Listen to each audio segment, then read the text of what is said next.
We'll be working on this 1985 Toyota van. We're going to be replacing the brakes today.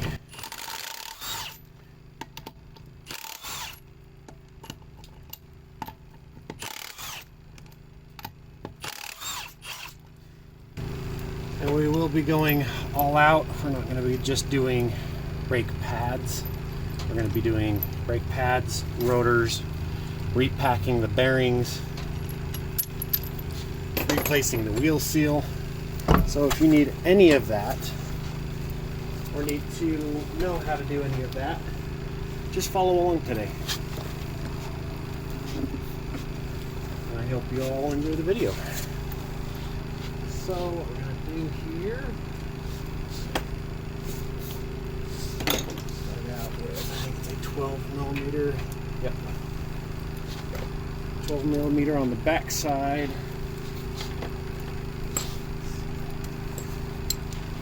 There's your caliper here.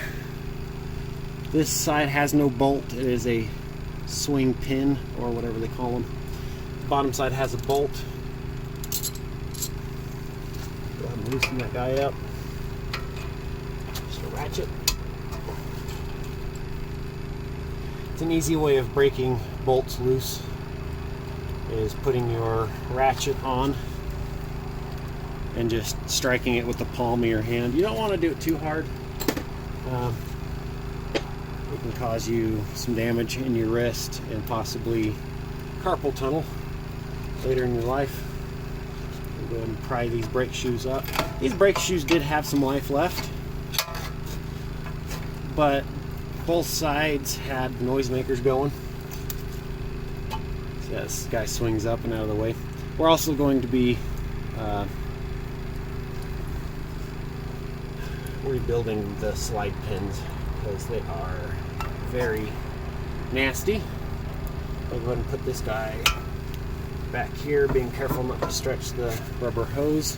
You never want to hang your caliper from the hose. You want to either hang it from a bungee cord or a piece of wire, a metal coat hanger, or set them like I've got it back here on one of the bars. And the noise maker goes on the front side. The noise makers always go on the outside so you hear them. If they're on the inside, the noise will be going inward. You want the noise to be coming outward. So your noise maker right here comes on the outside. It's when your brake pads get down to a specific level, this actually starts contacting the rotor and making a little screechy noise. It does no damage to the rotor, but alerts you that it is time to start looking at your rotors or your brake pads. There's actually one bolt actually already loose here.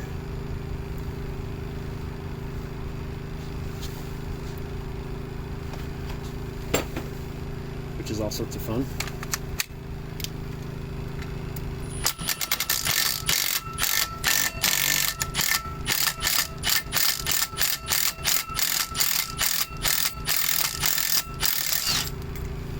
It was just kind of worrying me. I wanted to get it out of there, see what it looked like. Almost looks like somebody cross-threaded it or kind of forced it in there. But to take this rotor off, you actually have to take the hub off of this spindle. Spindle is the thing in the center. So that's why we're going to be replacing the seal on the back side. We're going to be repacking the bearings, inspecting the bearings, making sure they're still in good shape, and then we're going to be reassembling it. Alright, so we're going to go ahead and take the cotter pin off here. All of the stuff that I pull out of the hub that needs to be clean, I will be putting on a clean paper towel. Move the stuff around here. We'll go ahead and pull this cotter pin out here. Get it straight.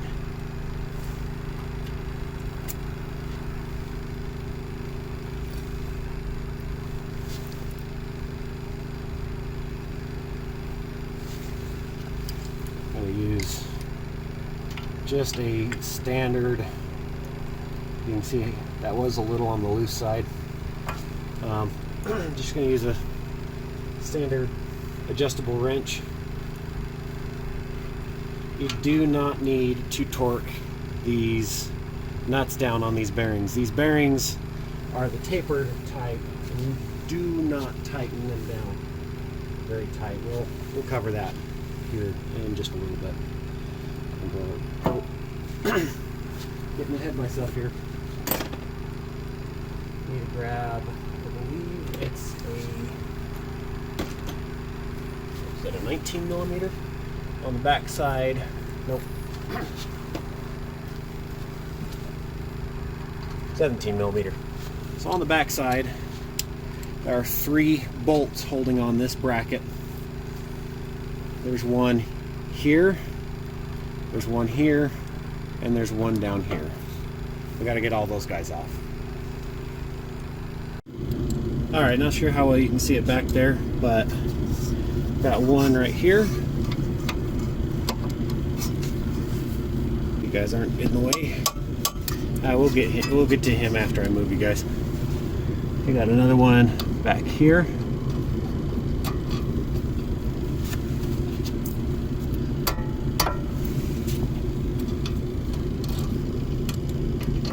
And another one right there.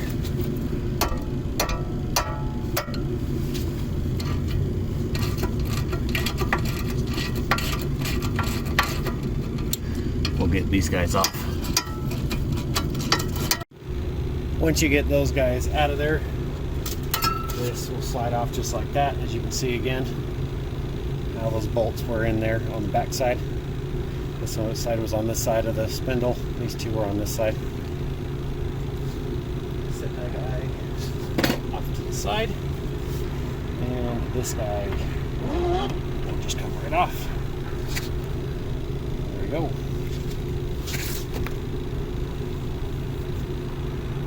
Going to be working with some shadows here, so I apologize ahead of time. There's your outer bearing. Looks like it's in pretty good shape.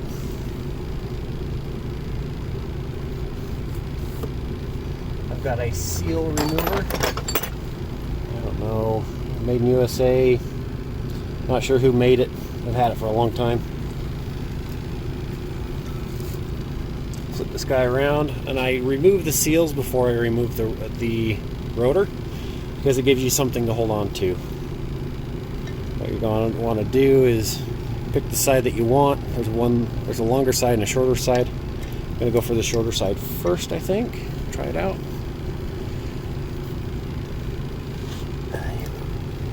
Rotate up. I think we're going to go for the longer side, actually. Yeah, it bites a lot better. Move it a little bit, move somewhere else.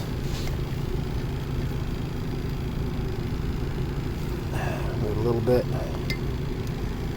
Opposite side. Oop, I am covering you up. There we go.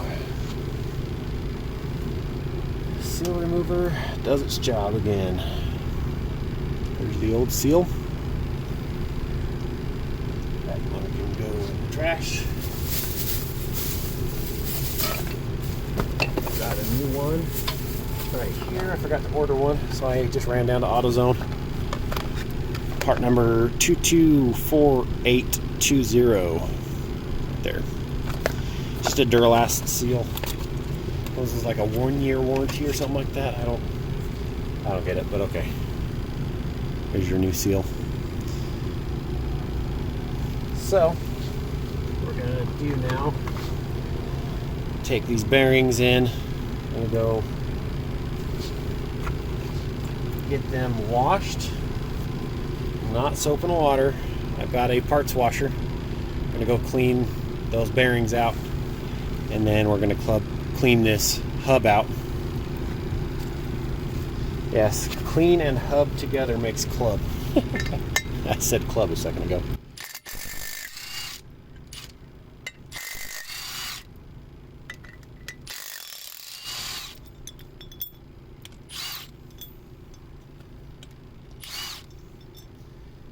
Alrighty, those guys are out. There are lock washers that go with them. Make sure you do not lose those. Lock washers make all the difference. them out. If you don't have a seal remover, you can get creative. Little pry bar can work, like that guy. Just get it up under the seal and pry it up. That'd probably work just fine. But that guy will pull up and out now. Got just the hub. There's the rotor. These rotors, the rotor on this side was still serviceable. It's actually in pretty good shape. The one on the opposite side was not in the greatest of shape. And they were cheap enough to where I actually bought them online for the same price, if not a little cheaper than it would have cost to have those ones turned. So I decided just to replace them with new. Let's go clean the bearings and hub out. Here's the opposite side that I've already done, or rather that I'm doing currently, but you'll be seeing the other side. You know what I mean.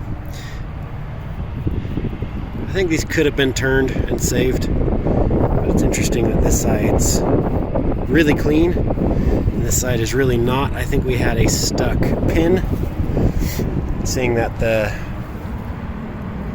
the cylinders on the back side, I think that's where all the braking was, and it was not using the brake pad on this side, hence why this side's so nice and clean, and that side it really isn't. It was only using it partly.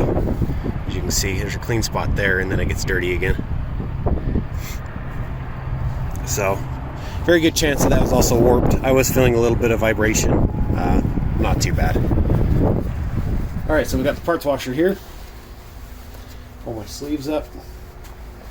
I have misplaced my gloves, so today and today only, I'm not going to be wearing gloves working with this. You really should be wearing gloves. First rule of the parts washer: do not dump grease,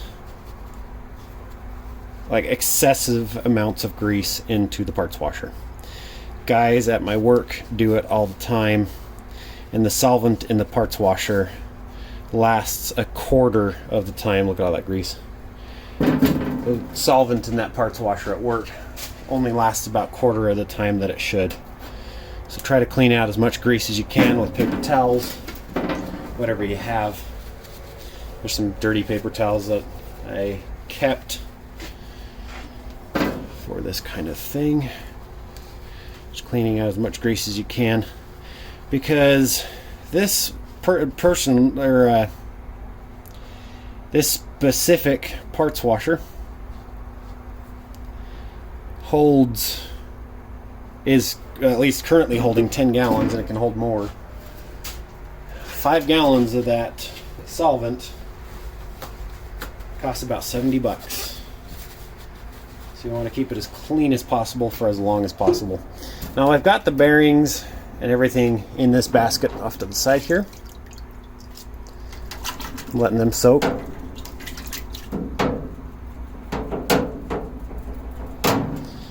I'm gonna start by cleaning out this hub, and we'll get onto the bearings.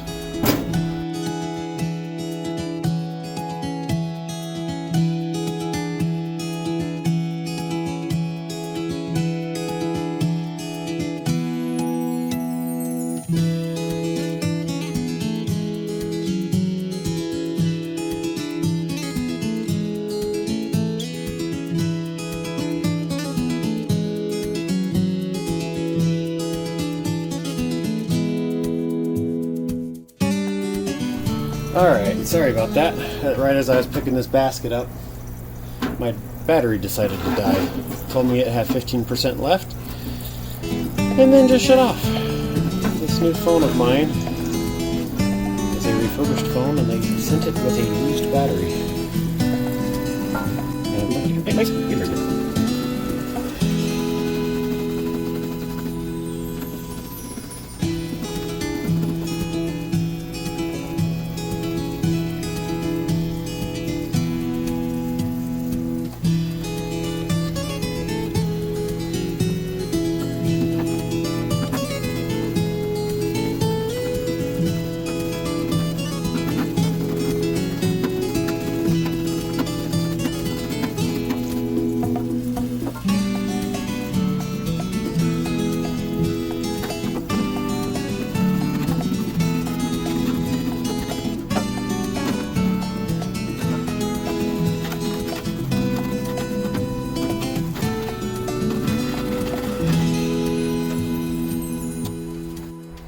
Alright, so those guys are all nice and clean now. Big tip for anyone using a parts washer, and before I give you the big tip, if you don't have a parts washer, you can use parts cleaner and degreaser. This is stuff that is not supposed to be used with water. Not like a degreaser you spray on your engine and then wash the engine down.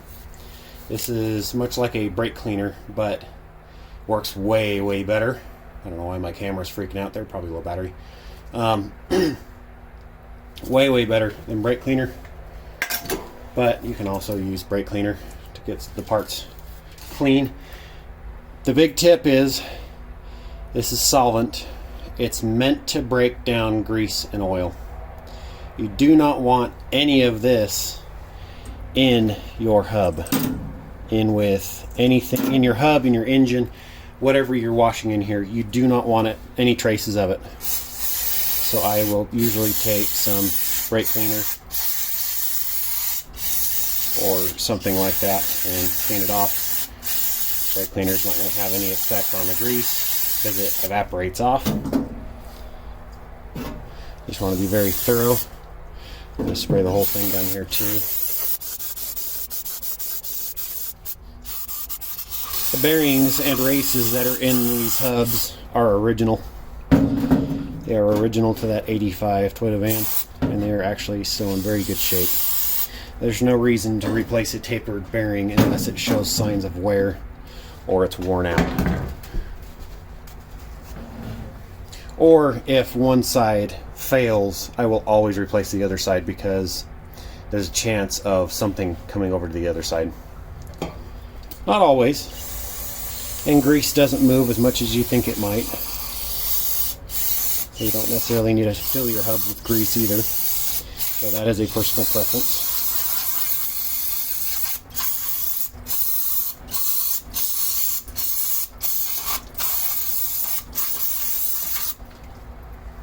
Make sure it's all clean and we'll go reassemble it.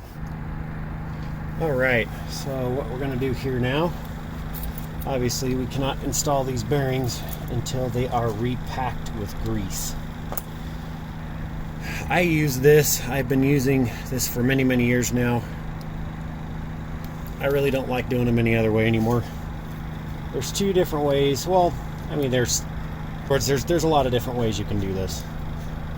You can do it the manual way, where you put a glove on, put a dollop of grease, and you grab the bearing, and on the open side, the back side of the bearing, you sit there and scrape it against your palm, and it will actually force grease up past the bearings on the inside of the bearing race, and it'll fill the bearing up with grease. You can, two, put the bearing on this guy, put the top on it, and pack it with a grease gun, which I really like to do. Or three, there's a tool made by Leslie Tools, and it's kind of the same thing as this, but you put a bunch of grease in the bottom of it and you push down and it packs the bearing. Like I said, I've been using this for a long time. I'm going to do the small one first, then the big one. That's what I usually do for reasons. Even though the big one's going to go in first, the little one uses less grease. It has to fill up the middle of this a little bit before it actually starts packing the bearing. So I'd rather start with the little one, and that grease that's going to be in the middle of that will be in the middle of the big one instead of the other way around, and you'd waste grease. So thankfully have my phone plugged in, so it is charging as I am filming. Alright, that bearing in there is centered. Hopefully you guys can see all right. I'll get the bearing packer plugged into the grease gun here. Using grease that's fortified with moly. It works really good. It's really good stuff for high pressure, high demand. As you can see there, if you can see, Yeah, you can see right there, the grease is coming through. You want to go all the way around to make sure that is coming through. And I'll even usually pump just a little extra, making sure there's no solvent or anything in that bearing. And that bearing is packed, it's done. This is why I like the grease gun style bearing packer, because it's easy, it's quick, and a lot less mess. We've got the big one on there now.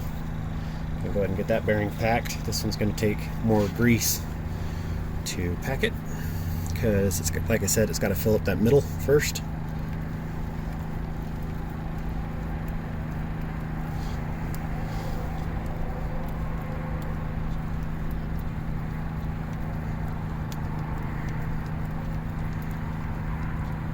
There you go.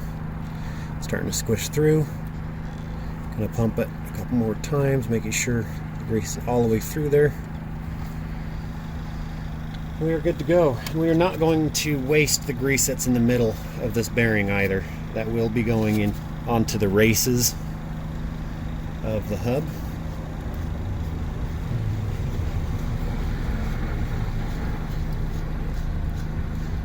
Alright. Got that guy. See, guy's all nice and packed. Like I said, these are original bearings to this fan. They're, I can't remember how you pronounce it, Nietzsche bearings or something like that. It says it in the top of this one. It says it in the top of the other one too, but I'm holding this one, so wipe out some of that grease. It's going to go into the race over here. Sorry about all the shadows. Let's see if that's any better. Move the lights for you so they're not really behind me anymore. I want to make sure all the grease is all the way around that race.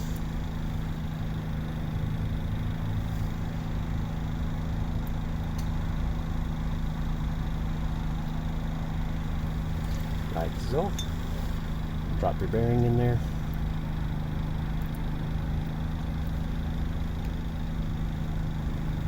Right. It's going well. We're going to want to clean up this rim just a little bit, and then I'm going to put a little more grease on top of the bearing there, and we're going to put that new seal in. Alright, so we got that seal area cleaned up. There's a little bit of snow on that. I do not want any water in there. I'm going to backfill it just a little bit on the back side of this bearing.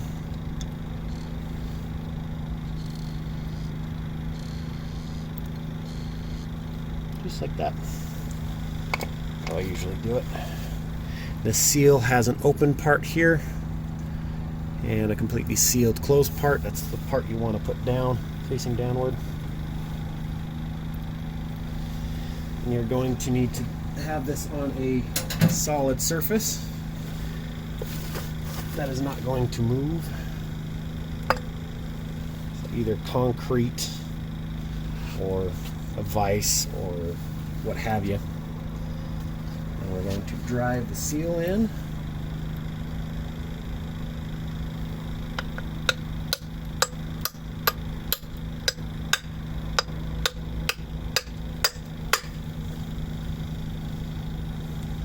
Just a little bit more, I think.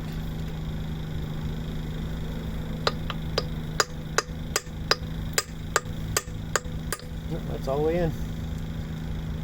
Yep, sweet. New seal is in. That back bearing is packed and ready to go. We're going to get you guys flipped around here. We're going to start getting things slid back onto the hub. We do still need to install the rotor before we slide it on. I've got Bendix rotors, part number PRT 1293, as you can see there. And we're going to clean these off camera. You need to clean the rotor surfaces where the brake pads actually touch. You need to clean those with some brake cleaner or solvent. Make sure, because they have anti-rusting agent on them, and you do not want that on your brakes because it is an oil, and you don't want oil on your brakes because you want your brakes to grip. So go get this guy cleaned. We will get it installed and then we'll get it on the van. All right, let's get this hub put back into the new rotor.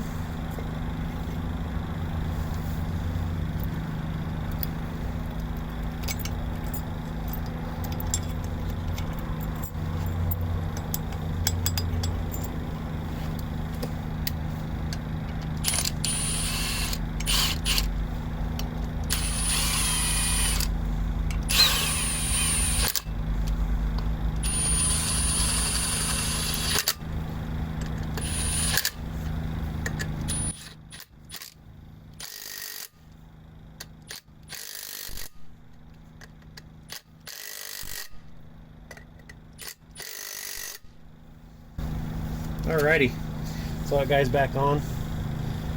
Take this paper towel here. It's got the front bearing in it. We're going to set the bearing off to the side in a clean spot. I'm going to use this paper towel. Let's see, actually I might want to grab a cleaner one. Wherever one is. Yeah, let me grab a cleaner paper towel. Oh wait, here's one right here. I'll clean this area out real quick. Moving the hub around, we want to make sure there's no contaminants, no foreign contaminants. Right, just looking inside, making sure it all looks good. It does indeed. I'll put just a little bit of grease in the hub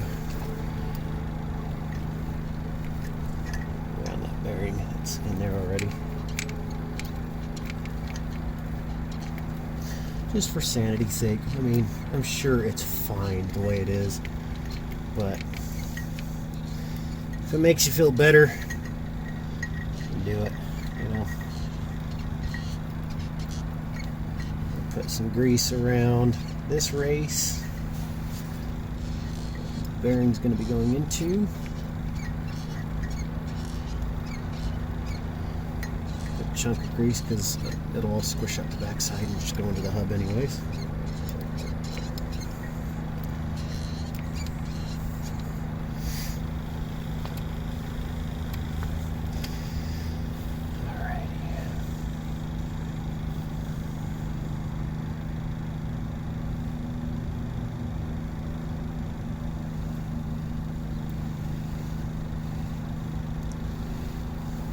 Alright, I'll twist it there, make sure all the grease works into it. So that guy is in. Again, we're going to kind of just backfill it.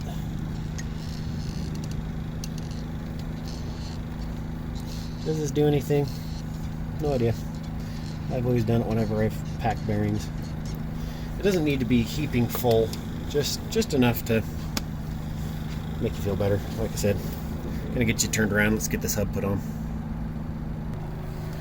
Alright, again, I'm gonna apologize for any shadows that we're gonna deal with here. I'm working with a 1000-watt light behind you. I'm gonna get all the grease cleaned off this guy. It's pretty dark. The grease that we're using is dark, but this is used grease. That's not just dark, but black, and you can see a little bit of metallic flake to it. So it was definitely time to repack these bearings. They needed it. Whether or not they've ever been repacked, I'm not sure.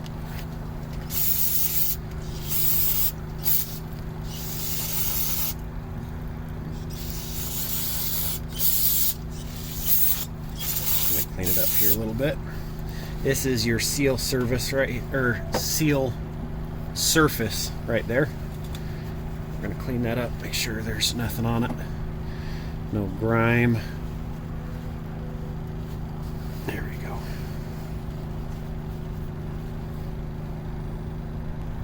All right, got a little bit more light there. Hopefully that helps you guys see a little bit better. we're just cleaning up as much as we can off of this.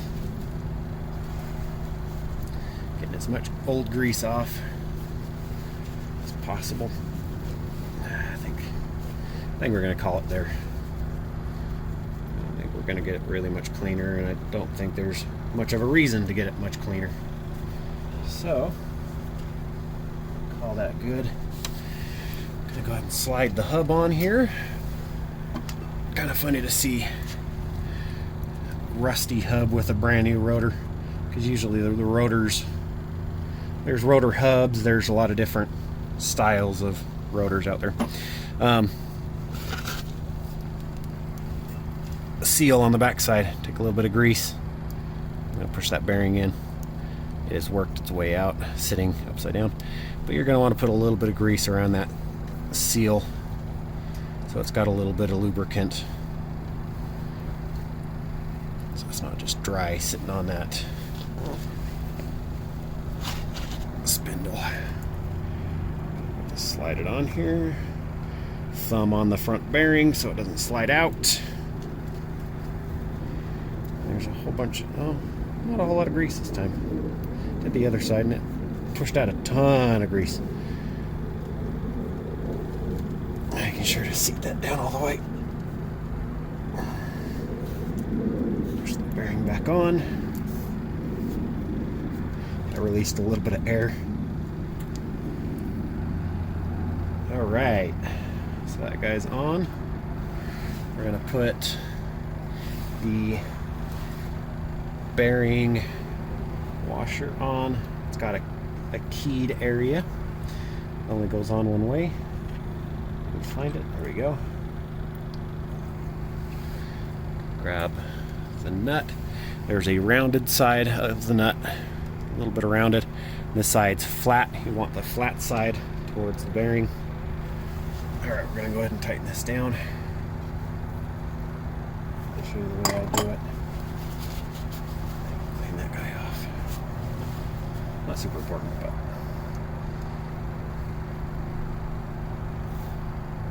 alright.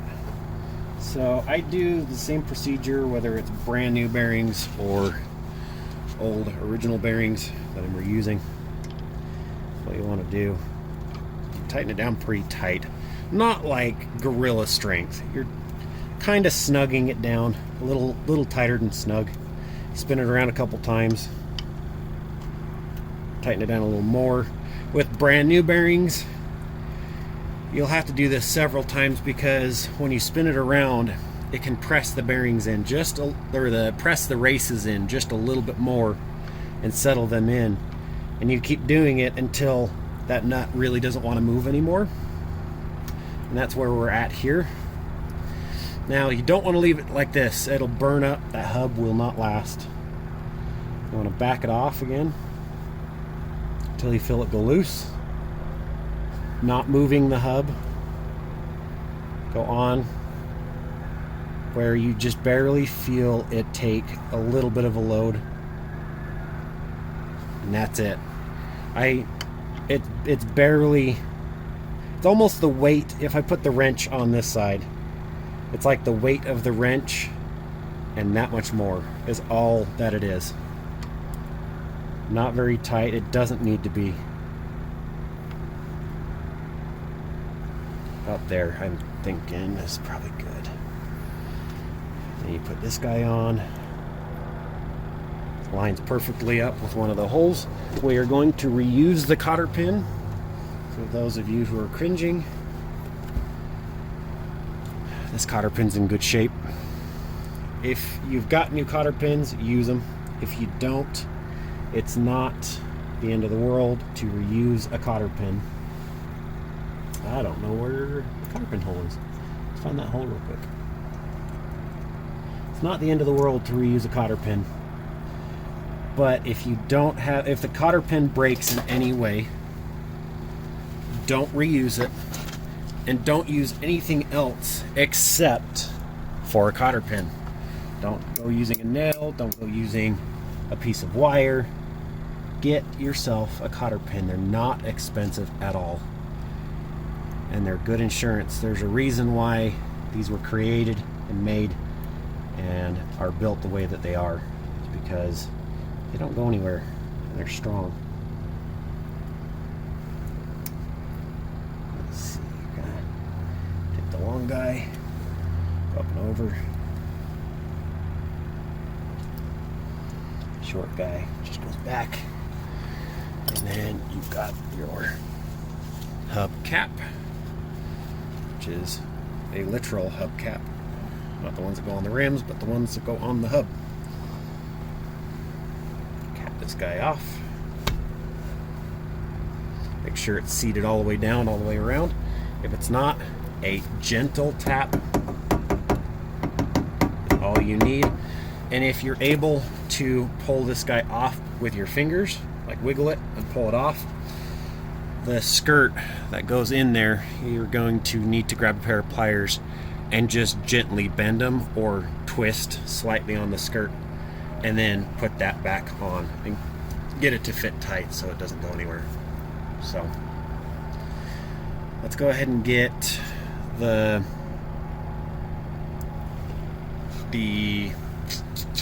caliper bracket put back on, and we're going to clean the caliper pins as well. Alrighty, tubers, let's get this thing wrapped up. So we're going to go after the bracket first. There's your slider pin right here, and it has got a lot of stuff on it. It's pretty bad. You want these slider pins to be completely clear and clean. These hoses need to be replaced. That's something I will do off camera. It's a pretty simple process. Going to fill this up.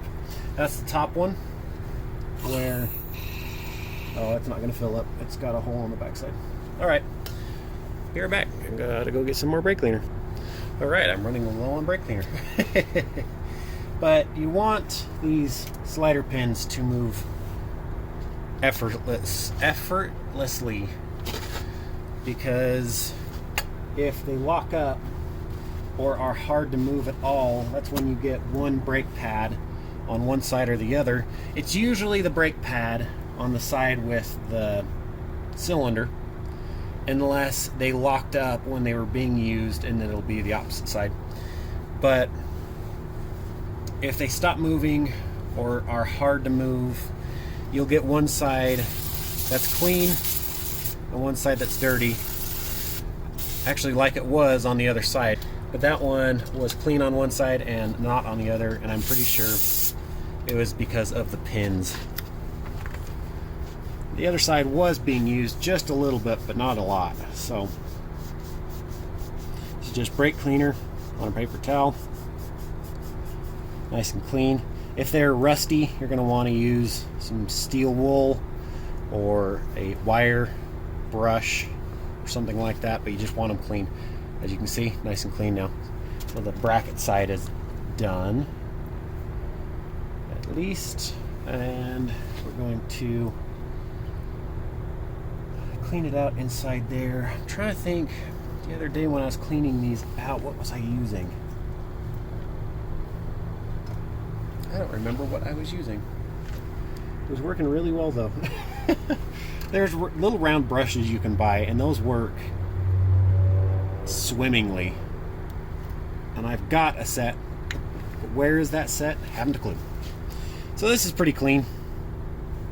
It was hard to move because the grease was starting to solidify, as grease does after it sits a long time. So we're going to go ahead and clean this pin up. Get all that old grease off.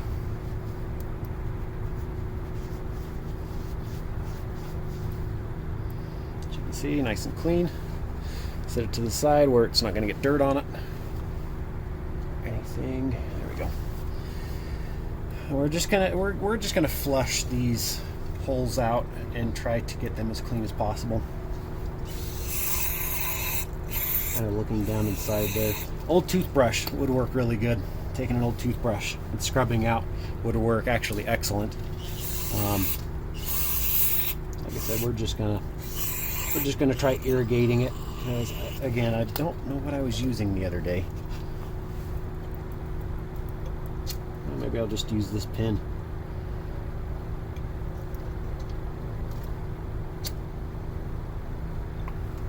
Yeah, that's getting clean.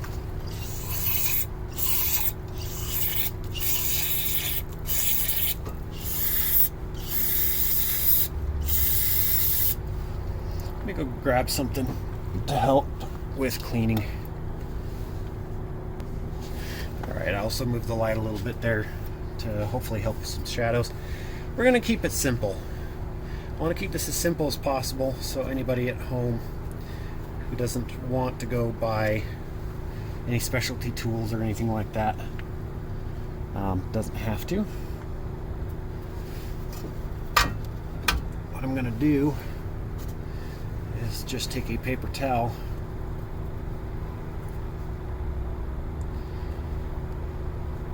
and wrap it around a screwdriver. I'm going to go over that again and then wrap it around. See if that works. It's going to be a little too thick. I have to take some of that off. Maybe I just wad it up and shove it through.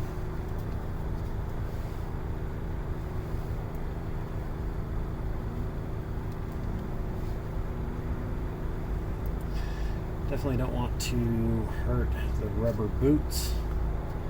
You don't want to leave any paper towel behind.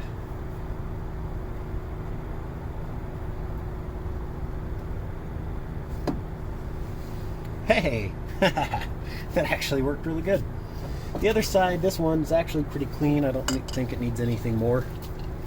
This one, we'll irrigate one more time.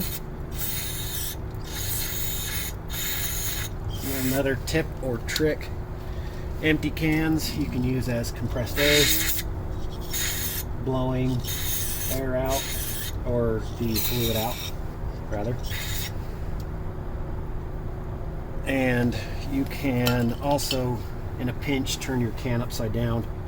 Can't use it that way for very long because you'll lose all of your propellant, and then you won't have any fluid coming out. We're going to use some Versachem caliper grease. This is synthetic. This is stuff that is meant to be used everywhere in the braking system.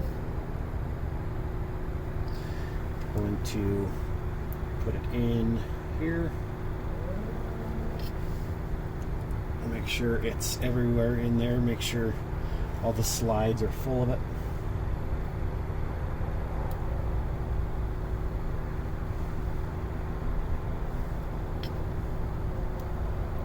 You can also get just little packets of grease at your local auto parts store. Those will work just fine. But if you are rebuilding pins like this, you might need just a little bit more grease. And I think this was $4. So really not too much. Even if you end up just using it once, or once in a blue moon. It's not like this stuff goes bad sitting on the shelf. I'm just going to, again, like I said, wipe it down inside there, make sure all the grease is in the slide. And that one's good.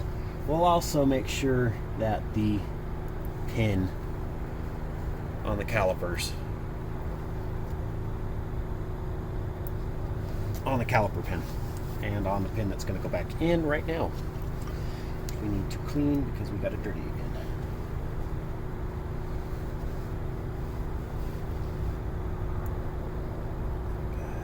There. Hopefully you're able to see this. Yeah, you are. Just barely out of view. Put this pin back in there. Again, being careful of the rubber boot.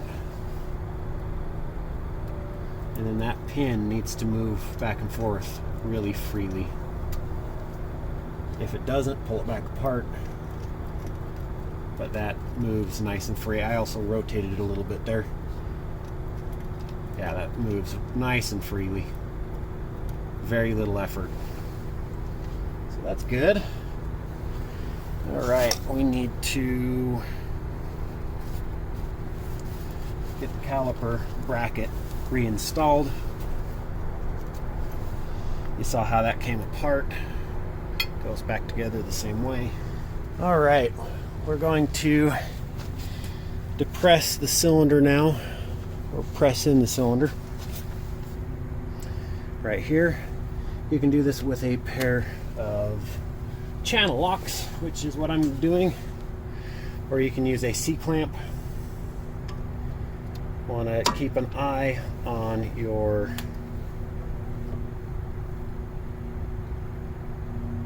reservoir, not to overflow it. Let's see, give me 1 second. Another good way of doing it, instead of overfilling your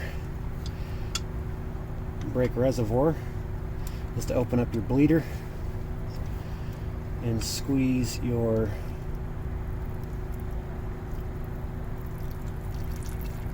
that back in.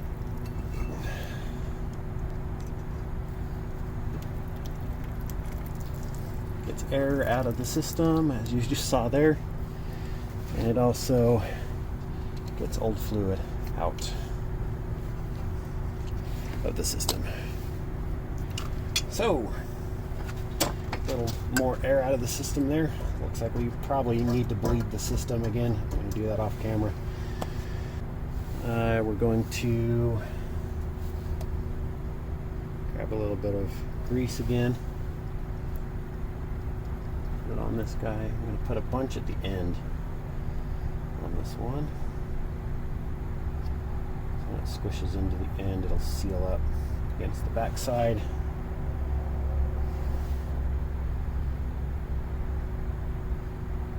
Just like so.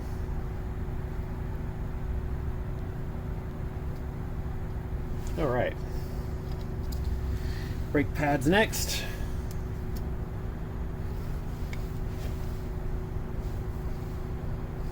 These are brake pads, not brake shoes. Shoes go on drums, pads go on rotors or discs. A little bit of grease on the ends where they move. This one will be going on the front side like we said earlier.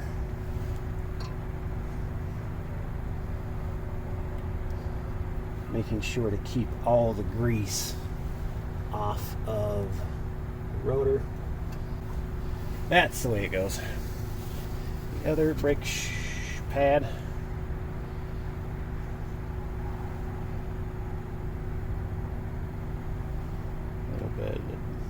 A little dab will do ya.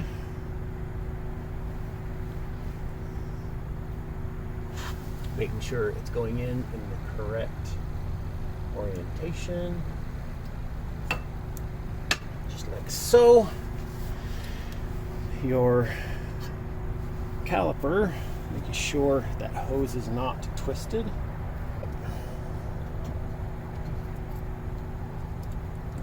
Moves nice and freely. It's going to go down. I'm going to push this pin back, slide it down, grab our bolt on the back side, the 12 millimeter bolt from earlier. I am sure I'm covering it, all that up. I am so sorry. Put the 12 millimeter back in the back side on the bottom pin. Tighten that guy up. And we are done. One thing you're going to want to do before you go driving, before you anything, is pump the brakes. You just saw that move. Now it's brakes are off, brakes are on. You want to pump that until that caliper moves back over and comes in contact. Because if you try to drive it with those calipers pushed, or the cylinders pushed all the way back in the calipers, you're not going to stop. You're going to have to pump it 3 or 4 times before it will actually stop. So make sure that is done before you go for your first drive. We are done, folks. All finished. New rotor, packed bearings, new pads. everything's done. We're finished here. I'm going to go ahead off camera, grease up a couple grease zerks that are right here for the upper and lower ball joints. We're going to call this good. If I was helpful at all today in my video, if you guys enjoyed the video, consider hitting that like button and consider subscribing. That'd be great. Hope you have a good one. See you tubers later. Bye.